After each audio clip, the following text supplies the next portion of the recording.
नमस्कार. सर्व शेळीपालकांना माऊली आवडचा नमस्कार. सर्व शेळीपालकांचे वैगोट फार्म माऊली आवड या चॅनलवरती स्वागत करतो. आपला व्हिडिओ बघून दोन शेळीपालकांना आणि एक शेतकऱ्यांना फोन केला होता की साहेब आम्हाला हायटेक शेड बनवायचं. बरोबर. आता बघा, हायटेक शेड बनवायला पाहिजे का साधारण शेड बनवायला पाहिजे, कमी खर्चामध्ये जास्त क्वांटिटी आपण कशी शेडवरती उभा करू शकतो, शेळी पालन करायचं का मेंढी पालन करायचं, अगोदर हे कन्फर्म करा आणि शेडवरती कमी खर्चामध्ये शेडचं काम करा. आता बघा, जे आहे टोटल व्हिडिओमध्ये आपण सुरुवातीला शेड दाखवलं होतं आपलं, आणि आता पण हे शेळीपालकांचा फोन आल्यामुळं, एक नवीन शेतकऱ्यांचा फोन आल्यामुळं, कारण की आपण काल जो व्हिडिओ सोडला 1-2-3 दिवसापूर्वी कांदा वर्सेस बोकड पालन, ते व्हिडिओ बघून भरपूर शेतकऱ्यांचा असा प्लॅन झाला की बोकडपालन किंवा शेळीपालन करायचं. बरोबर. तर त्याच्यापैकी 2-3 लोकांनी फोन केला की शेड कसं बांधायला पाहिजे. आता बघा, इन्व्हेस्टमेंट शेडवरती किती करायला पाहिजे, किती नाही करायला पाहिजे लक्षात घ्या.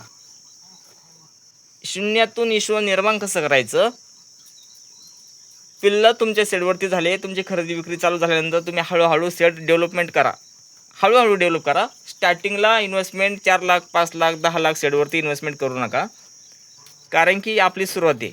आपली सुरुवात शून्यातून आपल्याला करायची.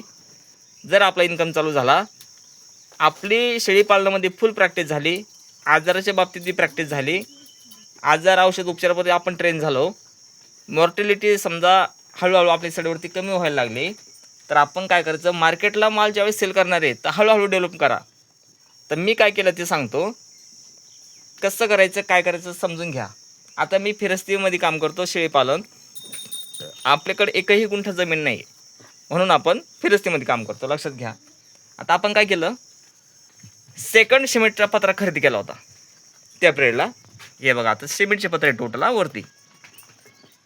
आता हे जे सिमेंटचं पत्रा आपण टाकला, तर हे 15x25 ही जी जागा आहे 15x25ची, इथून दाखवत तुम्हाला. हे बघा, 15x25ची हे कंपार्टमेंट अलग. आपल्याकडे क्वांटिटी जास्त असल्यामुळे आपल्या जागा पुरत नव्हती, म्हणून हे बाहेरचे 15x25 सिमेंट पत्रा. आता एक सिमेंट पत्रा जर नवीन घेतला तर आपल्याला 8 फुटी जर पत्रा घेतला तर 480 रुपये लागते, आणि 10 फुटी जर घेतला तर 520 रुपये लागते. बरोबर. आता हे इकडं हे पण जागा कमी पडत होती, म्हणून आपण हे 4 पत्रे तिकडं पण टाकले. बघा, जास्त शेडवरती खर्च करत नाही. आता कॉलम आपल्या भाषेमध्ये हाय त्या गोष्टीमध्ये हाय त्या कामात जर आनंद मानला ना, तर माणूस 100% सुखी राहतो. बरोबर. काय हेच पाहिजे तेच पाहिजे हायटेकच पाहिजे मगच मी शेळी पालन करणार. काय काय लोकांची मानसिकता ती आपल्या कोणत्या व्यक्तीला लावून ठेवायचं आहे, त्या गोष्टीमध्ये समाधान मानण्याचा प्रयत्न करा. आता मी काय केलं तुम्हाला सांगतो. मी आता काय होणार आहे, आपल्या बकऱ्या खाली व्हायला सुरुवात झाली. आपल्याकडे माहिती आहे आपल्याला एक 25 पिल्ला आपल्याकडे येणार आहे, 25 ते 27 पिल्ला आपल्याला भेटते. आता आपल्या साईडवरती 14 पिल्ला अवेलेबल आहे. अजून त्याच्यामध्ये 10 ते 12 पिल्लांची भरपडायची बाकी, कारण की 7 बकऱ्या आपल्या खाली व्हायच्या बाकी. तर आपण काय केलं, पावसाळ्यामध्ये आपलं प्लॅन हायटेक नाही, जमिनीवरती आपलं जमिनीवरती बकऱ्या बसत्या टोटल. तर आता हे जे पिल्लं आहे हे पिल्लं आपण शिफ्ट करणार. तर त्याच्यासाठी आपण काय केलं, पावसाळ्यामध्ये थोडंसं चिखल होतो किंवा बकऱ्या आपण अल्टर करतो, इकडून तिकडे बांधतो. तर याच्यासाठी काय करायचं, आता हे जे पिल्लं येणार आहेत याच्यासाठी आपण कंपार्टमेंट प्लस नवीन बनवलं. आत्ता बनवलं, एक 4-5 दिवस झाले. दाखवतो आपण काय केलं. आता ही मेड बघून घ्या. आता हे पत्रे बघा, आता किती इन्व्हेस्टमेंट केली आपण. आता हे अँगल, हे पत्रे, हे समोरचे 10 फुटे आणि पाठीमागचे 8 फुटे. तर मग 15 पण नाही येणार, एक 13x16 13x16चं हे कंपार्टमेंट आहे, हे बॉक्स. आता 13x16च्या कंपार्टमेंटला किती पैसे लागले आपल्याला, टोटल 6,000 रुपये लागले, त्याच्यामध्ये अँगल आणि पत्रा. आता हे कंपार्टमेंट बघितलं, टोटल 25 पिल्लं आपल्याकडे येणार आहे. तर आपण जास्त जर पाऊस झाला तर ते पिल्लं आपण इकडे ह्या ठिकाणी शिफ्ट करतो. प्लॅन झाला तर जास्त पाऊस पडला तर. बघा, आता तुम्ही इतका मोठा हा कंपार्टमेंट बनला, कितीमध्ये बनला, 6,000 मध्ये एवढा कंपार्टमेंट तुमचा तयार झाला. तर ह्या 6,000 रुपयामध्ये तुमच्या 10 क्वांटिटी फिमेल आरामशीर बसत्या, एक मेल. म्हणजे 1 युनिट तुमचा ह्या कंपार्टमेंटमध्ये व्यवस्थित बसणार. 6,000 मध्ये तुमचं शेड 1 युनिट चालू होतो, लक्षात घ्या. बरोबर का. याच्या एक सेटला तुम्ही अलग कंपार्टमेंट बी करू शकता की जेणेकरून तुमच्याकडे पिल्लं आल्यानंतर तुम्ही तिकडे शिफ्ट करू शकता. बरोबर आहे. किती खर्च म्हटलं तुम्हाला मी? 6,000. मग तुम्ही कोणाकोणाचा प्रश्न असा असेल, 6,000 तुम्ही म्हटलं खर्च, हा तर जास्त वाटू लागला. तर आपण काय केलं, कॉलम म्हणजे कॉलमचा प्रश्न दाखवतो ना. ग्रामीण भागामध्ये हे बघा, बकऱ्या चारत असताना काय केलं आपण, ह्या लिंबाच्या मेढी बघून ठेवल्या. आणि हे बघा, ह्या लिंबाच्या मेढी तोडल्या आणि लिंबाच्या मेढी अशा उभा केल्या. आपल्याला 9 मेढी लागल्या. 0 इन्व्हेस्टमेंट, 1ही रुपया खर्च नाही. फक्त आपलं कष्ट तोडणे आणि उभा करणे. बघितलं. कमी खर्चामध्ये शेड चालू करा, कमी खर्चात बांधा. हायटेकस प्लॅन बनवतो, 5 लाख रुपये इन्व्हेस्टमेंट करतो, नंतर मग हळूहळू आपण ग्रोथ करू, असं करू नका. कारण की काय होतं माहिती आहे, हे शेळी पालन साहेब, शेळी पालनामध्ये तुम्ही जेवढी इन्व्हेस्टमेंट कमी करणार ना, तेवढे इन्कम तुम्हाला जास्त दिसणार आहे. बरोबर आहे का. हां, ज्यावेळेस तुमची खरेदी विक्री चालू होईल, तुम्ही नंतर हळूहळू स्टेप बाय स्टेप ना हायटेक बनवू शकता. तुम्हाला जसं बनवायचं तसं बनवा. पण तुम्हाला मी टोटल बाज दाखवतो. बघा, आता पूर्ण दाखवतो. आता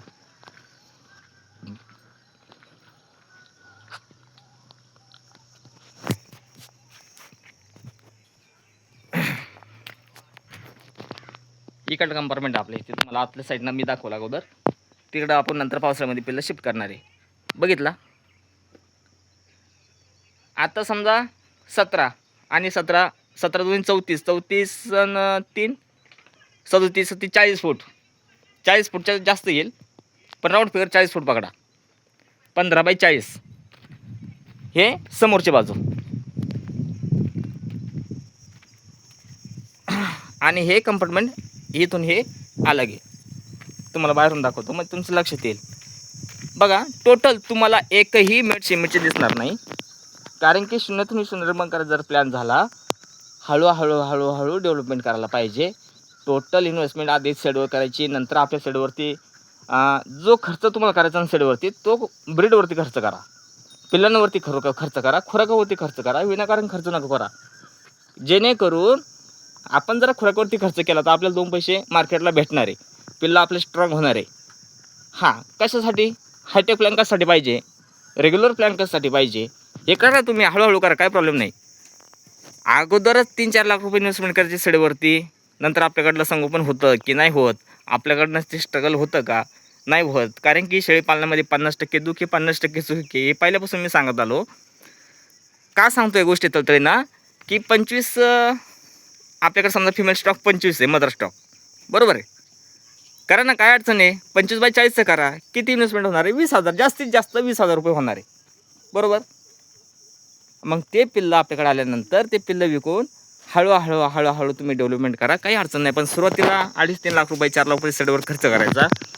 आणि त्या पिल्लांची जर मॉर्टिलिटी झाली, आपलं इन्कम तर पिल्लामध्ये भेटणार आहे. बरोबर आहे का. आणि जर त्या पिल्लाची काय म्हणतो आपण त्याला, मॉर्टिलिटी जर झाली, मृत्यू जर झाली, जो इन्कम आपण प्लॅन ठेवला होता, जो आपण प्लॅन केला होता की आपलं पिल्लं आपण एवढे इतके मार्केटला सेल करून एवढा इन्कम आपल्याला भेटणार आहे. बॅड लकमध्ये जर इन्कम जर नाही भेटला आपल्याला, पिल्लामध्ये आपण लॉस. आणि प्लस शेडवरती जी इन्व्हेस्टमेंट आपण केली त्याच्यामध्ये पण आपण लॉस होणार आहे. म्हणून अगोदर जोपर्यंत पूर्ण एक्सपिरियन्स येत नाही शेळीपालनाचा, तोपर्यंत एकदम साध्या पद्धतीनं शेड बनवा. कळलं का. पूर्ण दाखवतो. कारण की हे बघा, ग्रामीण भागात काय म्हणते, आडुळे. बरोबर ना. आता हे पहिलं आहे, ते कंपार्टमेंट मी ह्या वर्षी आता बनवलं, 4-5 दिवस झाले. काय केलं होतं हे बघितलं का, बांबू. हा बांबू आहे, हा म्हणजे एक 20 फुटाचा मला भेटला होता. आणि कुणबी एक शौरी झाडाचं, शौरीचं काय म्हणतो आपण त्याला, आडोळं. हां, हे बघा, हे 20 फुटाचं आहे. एकही रुपया खर्च नाही साहेब याला. फक्त आपल्या हाताची मेहनत आहे, तोडणे, घेऊन येणे आणि टाकणे. हे बघा, हे पूर्ण जे वरती दिसतं हे लिंबाचं आडोळं आहे. आमच्याकडे आडोळे म्हणते याला, तुमच्याकडे काय म्हणते मला कमेंटमध्ये सांगा. बघितलं का. आणि आता हे तुम्हाला आतलं दाखवतो मी, बाहेरून दाखवलं, आपलं आतल्या साईडनं दाखवतो. बघा, हे कंपार्टमेंट अलग होतं, हे एक अलग होतं, आणि ते समोरचा बॉक्स आपण अलग बनवलं. हे बघा. निवांत बकऱ्या आपल्या बसलेले आहे. आता जास्त ऊन असल्यामुळं टायमिंग आपण चेंज केला. सकाळी 7 ते 11 आणि 4 ते 7 मध्ये आपण बकऱ्या चारण्यासाठी सोडतो. बघितलं का, बसलेलं आहे निवांत. आणि सिमेंटचा पत्रा का वापरायचा? सिमेंटच्या पत्राची 2 कारणं. कितीही जर ऊन पडलं ना, थोडंसं शेड थंडावा भेटतो. आणि इकडे हे स्टीलचे पत्रे मग सेकंड घेतले होते आपण. आता याला एक 5-7 वर्ष झाले. आता बदलायला आले, पण आता बदलू आपण. पण याच्या जागेवरती पण आपण सिमेंटचा पत्रा टाकणार होता. हे खराब झाल्यानंतर कमी इन्व्हेस्टमेंट कमी करायची, उत्पन्न जास्त मिळवायचं, असा प्लॅन करा. हे बघा बसलेले बकरी निवांत चरून आल्यानंतर. काय सांगितलं तुम्हाला मी, लिंबाची मेंढी तुम्हाला. हे बघा असं करा. सुरुवात करताना अशी शून्यातून करा. शेडवरती जास्त इन्व्हेस्टमेंट करू नका. बघितलं, साधं काम करा. आणि इन्कम आल्यानंतर मग शेड हायटेक नाही, तुम्हाला जो बसा बनवायचा तसा बनवा. व्हिडिओ आवडला असेल तर लाईक करा, शेअर करा, सबस्क्राईब करा. धन्यवाद. भेटू पुढच्या व्हिडिओमध्ये. बाय.